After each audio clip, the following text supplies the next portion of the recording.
ትረካ ዞንን ሰብስክራይብ ያድርጉ። ከዘነበወላ ልጅነት ከሚለው መጽሐፍ ባልና ሚስትን ለዛሬ አቀርብላችኋለሁ።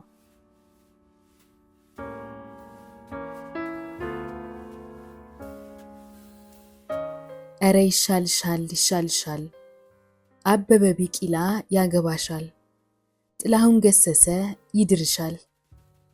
ልጆች ሆነን ከዘፈን ነው። አናቴ ላይ አንድ ትልቅ ጠባሳ አለ። እማማ ማሚቴ ናቸው ድሮ ይፈነከቱኝ።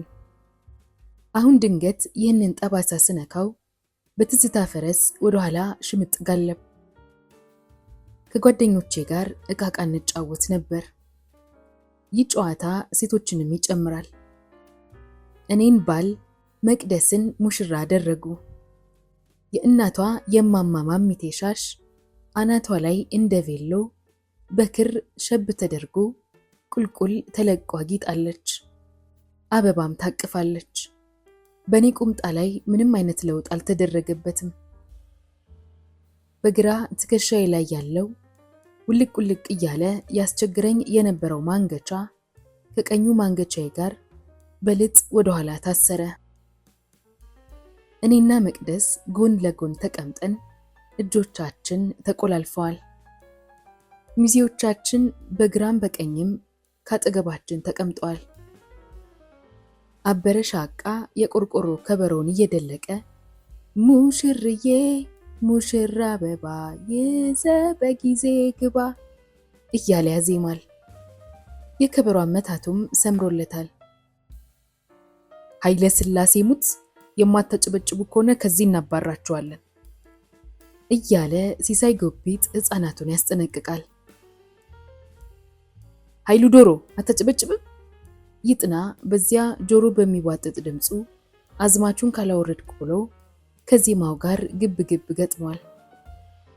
የድምፁ አወራረድ ባይሰምርለትም ፍንደቃው ከልክ በላይ ሆኖ ሙሽረዬ እያለ ሲያላዝን አብነት ባሪያው በአወራረዱ ተበሳጭቶ በካልቾ ለጋና ዝም አሰኘው።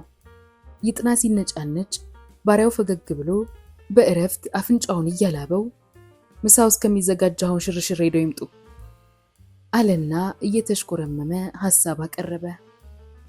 ኃይሉ ዶሮ ከሽቦ የሰራትን የሙሽራ መኪና እያጠማዘዘ የኋሊት ሄደና ሙሽሮቹን ሊጭን አዘጋጀ።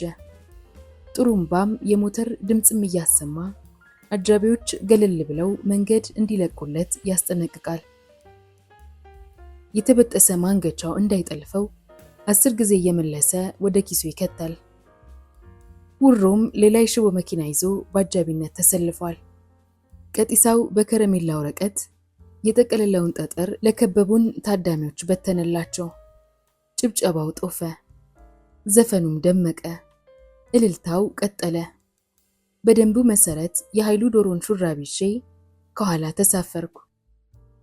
ከጎኔ እጇን ከእጅ ያቆላለፈችው መቅደስ ተሳፍራለች። ሚዜዎቻችን በውሮ መኪና ተሳፈሩ። መስፍን ፑሎቶ አንድ የተሸነቆረ ጣሳ እንደ ካሜራ አይኑ ላይ እየደገነ ገለል በሉ እያለ ሙሽሮቹን በተለያየ አቅጣጫ ፎቶ ያነሳል። በአጠገባችን ለጉዳያቸው የሚያልፉና የሚያገድሙ ትላልቅ ሰዎች ጭልጥ አድርጎ ከወሰዳቸው ሐሳብ ባነው ለደቂቃም ቢሆን ወደ ገሃዱ ዓለም በመመለስ ምን ተገኘ ብለው ይጠይቃሉ።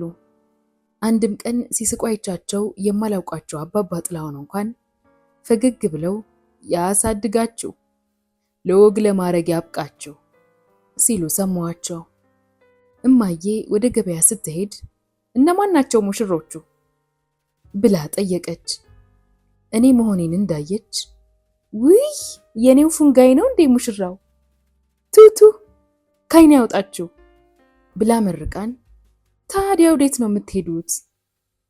ሲሳይ ጎቢጥ ሽርሽር አለና መለሰላት።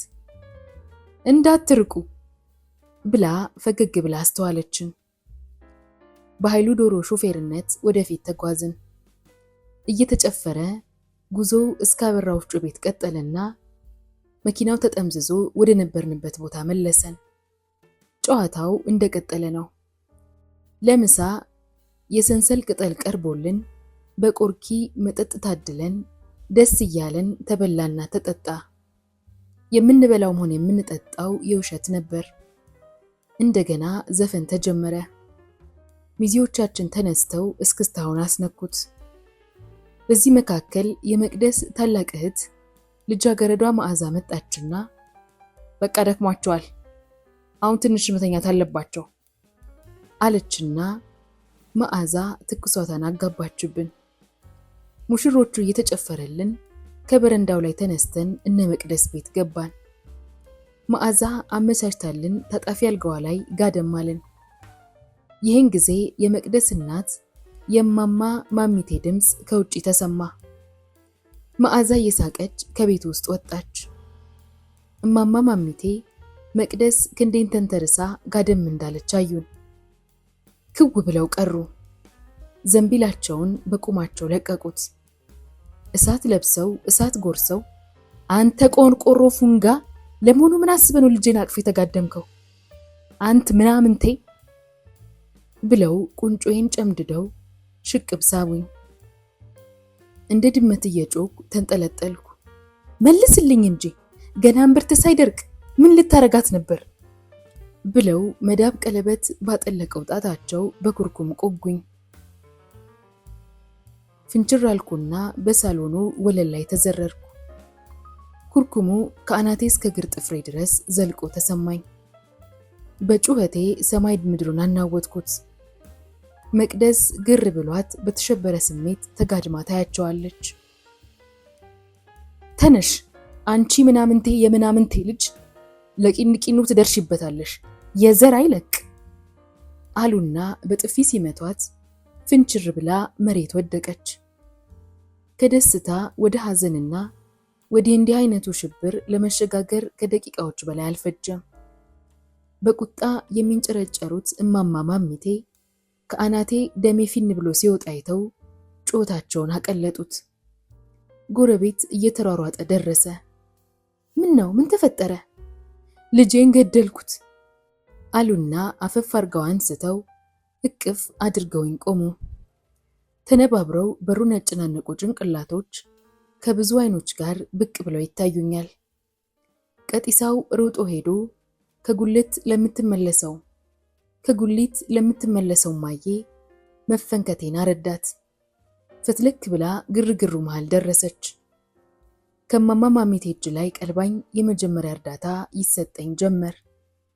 የምጣድ ማሰሻ ካለበት ተፈልጎ መጣ። ጭንቅላቴ ተተኮሰ። ደሙ ቆመ። ወደኛ ቤት በሸክም ሄድኩ። አረንቻታ ተገዛልኝ። አልጋይ ላይ ገደም ካልኩ በኋላ እናቴ ሁኔታውን አጣራች። ጥፋተኛ ሆኜ ተገኘው። በድርጊቴ በጣም ደንግጣና አፍራ አንተ እንኳን አቀመሱ ባለጌ። እኔ ግን ጥፋቴ ምን እንደሆነ አልገባኝም። ከአካዋናቸው እንደተረዳሁት የሚያስቅ የሚያሳፍርና የሚያስደስት ነገር አለበት። ጉድ በሉ ፉንጋይ መቅደስን አበላሽቷት ነበር ይላል አንዱ። የዘንድሮው ልጆች አያድጉም አይባልም ይመልሳል ሌላው በጣም እየተገረመ። የምር እኮ ነው፣ ልክ መርፌና ክር እንደሆኑ ነው ወይዘሮ ማሚቴ ጉድሽን እያላቸው እናት ከቻሉ። አበስኩ ገበር። በቁማቸው ዘንቢላቸውን ለቀው አጠገባቸው ባለ ዘነዘና አናቱን አሉት። አይ ጨከኑበት። አሁን እሱ ቢገናኛት ምን እንዳያመጣ ነው? ገና አንድ ፍሬ እኮ ነው። ያው ልብ እንቅርት ይመኛል አይደል? የእሱ ሞሸላ። ወፋፍራም ሳቅ አካባቢውን አናጋው። የጨከነችብኝ አለምነሽ ነበረች። እትዬ ባሉቴ ግደሉት፣ በቃ ይገደል እያለች ወተወተቻት። ጆሮዋ ስለማይሰማ ስትናገር ጮክ ብላ ነው። እኔንም ጠቋሚ ጣቷንም እየወዘወዘች አይቀርልህም ትገደላለህ። እማዬም እሺ በማለት በምልክት ቋንቋ መለሰችላት። ፈርቼ እማዬን ቀና ብዬ ሳያት ሰብሰብ አድርጋ አቀፈችኝ። ብዙዎቹ ጎረቤቶቻችን ግን ጥፋቴን ሰምተው ወይ ጉድ ፉንጋ ይህን እናደረገ ብለው ይገረማሉ እንጂ ሲሳይ ጎቢጥ ወይንም ሙኩዬ ቀጫጫው ፍራንክ ሰርቀው ፓስቴ በልተው የተገረፉለት የሚቆጡትን ቁጣ በገዛቸው ላይ አላየውባቸውም።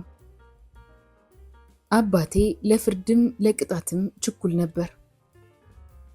እናቴ ግን በፍትህ አበያየን ረገድ ከአባቴ ትልቃለች። ጉዳዮቹን አንድ ባንድ ካጣራች በኋላ ነው ወደ ብይን የምትሄደው። በዚህ መሰረት አባቴ ጋር የሚያስቀጣ ወንጀል እናቴ ጋር ምህረት ያስገኛል። ፉንጋይ አለችኝ ሰፈርተኛው ወደ የቤቱ ከሄደ በኋላ። እንዳትደብቀኝ። ማን ነው እንዲህ አይነት ባለጌ ነገር እንድታደርግ ያሳየ? ሁሌም እውነቱን ለማናገር ታላቅ ኃይል ያላቸው አይኖቿ የሰራ አካላቴን እየመረመሩት ነበር።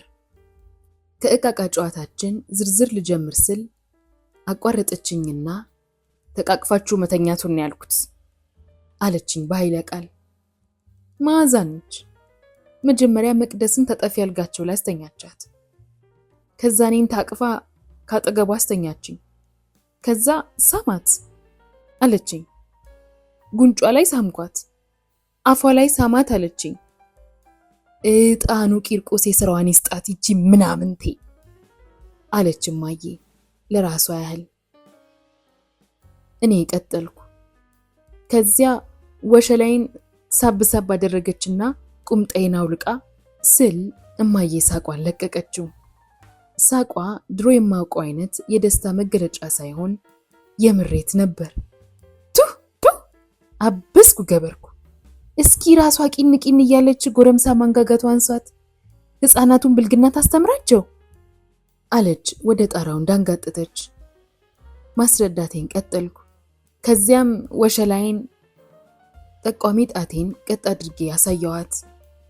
እሷም በቃ ብላ ገስጣኝ ማብሰልሰል ጀመረች። እማዬ ምርመራዋን እንዳጠናቀቀች ስለገባኝ ዝም አልኩ። አባቴ የሸማ ገበያ ፍለጋ ከሄደበት አልተመለሰም። እሱ ከመጣ የተፈነከትኩበት ጉዳይ እንደገና መጣራት ይጀምራል። የአባቴን ባህሪ ጠንቅቃ የምታውቀው እናቴ ቀድማ ራቴን አብልታ አስተኛችኝ። የድሮ ሰዎች በጣም ይከባበሩ እንደነበር አስታውሳለሁ። በልጅ ጉዳይ መቀየም ቢፈጠርም በልጁ ፊት አይነጋገሩም። አጥፊውን ወይንም ተበዳዩን ልጅ ገለል አድርገው እውነተኛ ጉዳይ ላይ ይወያያሉ። በሸምጋይ አማካኝነት የችግሩን ምንጭ ይመረምራሉ። ይቅር ለእግዚአብሔር ተባብለው እንደ ጥንቱ ተዋደውና ተፋቅረው መኖር ይጀምራሉ። እኔንም የዚያኔ ደግ አደረጉ። ቢመቱህም እናት ናቸው። እማዬ ትበለኝ እንጂ ችግሩን በበነጋው እንደሚመረምሩት ገምቻለሁ። ያ ጣፋጭና መራራ ትዝታዬ ግማሽ ምዕት ዓመት ሊሞላው ጥቂት ዓመት ነው የቀረው። ይሁን እንጂ የባልና የሚስት ጨዋታ ትላንት የተከናወነ ያህል አሁንም ጎልቶ እንዲታየኝ የማማ ማሚቴ የመዳብ ቀለበት ማህተሙን አናቴ ላይ አኑሯል።